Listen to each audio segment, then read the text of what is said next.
തമിഴ്നാട്ടിലെ ഉസ്ലാംപേട്ടയിൽ പോലീസുകാരനെ കൊലപ്പെടുത്തിയ പ്രതിയെ പോലീസ് വെടിവെച്ച് വീഴ്ത്തി പിടികൂടി. കഞ്ചാവ് ഡീലറായ പൊൻവണ്ണനാണ് പിടിയിലായത്. മുഹമ്മദ് റഹീസ് ചെന്നൈയിൽ നിന്ന് അതിന്റെ കൂടുതൽ വിവരങ്ങളുമായി ചേരുന്നു. റഹീസ്, എന്താണ് സംഭവം? ഈ പ്രതിയെ പോലീസ് വെടിവെച്ച് വീഴ്ത്തി പിടികൂടേണ്ട സാഹചര്യം എന്തുകൊണ്ടുണ്ടായി? പ്രജിൻ, കഴിഞ്ഞ വ്യാഴാഴ്ചയാണ് ഉസിലാംപട്ടി പോലീസ് കോൺസ്റ്റബിൾ മുത്തുകുമാറിനെ ഈ പ്രതി പൊൻവണ്ണനും സംഘവും തലയ്ക്ക് ഇഷ്ടിക കൊണ്ടടിച്ച് കൊലപ്പെടുത്തിയത്. ഒരു ടാസ്മാർക്ക് ഷോപ്പിന് മുന്നിൽ നിന്ന് ഇവർ മദ്യപിക്കുന്നതിനിടയിൽ ഇവിടെ നിന്ന് മദ്യപിക്കാൻ കഴിയില്ല എന്ന് പറഞ്ഞ് ഈ പോലീസുകാരൻ അവിടേക്ക് എത്തി. അതിനുശേഷം ഇവർ തമ്മിൽ വാഗ്വാദമായി. പിന്നീട് ഇഷ്ടിക കൊണ്ട് ഇയാളും കൂട്ടുകാരും ചേർന്ന് ഈ പോലീസുകാരനെ തലയ്ക്കടിച്ച് കൊലപ്പെടുത്തുകയായിരുന്നു.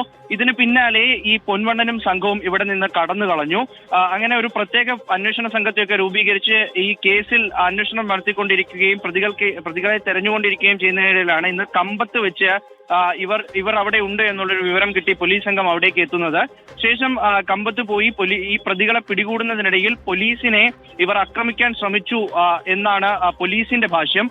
ശേഷം മുട്ടിന് താഴെ വെടിവെച്ച് പിടികൂടി എന്നും പോലീസ് പറയുന്നുണ്ട്.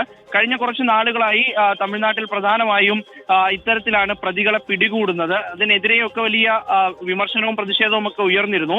എന്തായാലും ഈ പിടികൂടിയ പ്രതി ഒരു വലിയ കഞ്ചാവ് ഡീലറാണ്. ഒപ്പം ഈ കൊലപാതക കേസിലും ഒപ്പം തന്നെ നിരവധി കവർച്ചാ കേസുകൾ, കഞ്ചാവ് കേസുകളിലൊക്കെയും സ്ഥിരം പ്രതിയായിട്ടുള്ള ആളാണ്. പോലീസ് ഇയാളെ പലതവണ ഇവിടെ നിന്നും നാട് കടത്താനൊക്കെ ശ്രമിച്ചിട്ടുണ്ട്. അങ്ങനെ വലിയ വലിയ ഗുണ്ടാ സംഘങ്ങളുമൊക്കെയായി ബന്ധമുള്ള ഒരു കഞ്ചാവ് ഡീലറെയാണ് ഇപ്പോൾ പിടികൂടിയിരിക്കുന്നത്. എന്തായാലും ഈ പോലീസുകാരനും പ്രതിക്കും സാരമായി തന്നെ പരിക്കേറ്റിട്ടുണ്ട്. ഇരുവരെയും കമ്പത്തെ മെഡിക്കൽ കോളേജ് ആശുപത്രിയിൽ പ്രവേശിപ്പിച്ചിട്ടുണ്ട് എന്ന് പറയുന്നുണ്ട്. എന്തായാലും പോലീസ് ഈ ഒരു ആശുപത്രിക്കും വൻ സുരക്ഷയാണ് ഒരുക്കിയിരിക്കുന്നത്. നേരത്തെ ഒരു തവണ ഈ പ്രതിയെ പിടികൂടിയപ്പോൾ ഗുണ്ടാ സംഘങ്ങൾ പോലീസിനെ ആക്രമിച്ചിരുന്നു. നിലവിൽ എന്തായാലും പ്രതിയും ഒപ്പം തന്നെ പരിക്കേറ്റ പോലീസുകാരനും കമ്പത്തെ ചികിത്സയിലാണ്. പ്രജിൻ. ശരി, മുഹമ്മദ് റഹീസാണ് ചെന്നൈയിൽ നിന്ന് വിശദാംശങ്ങൾ നൽകിയത്.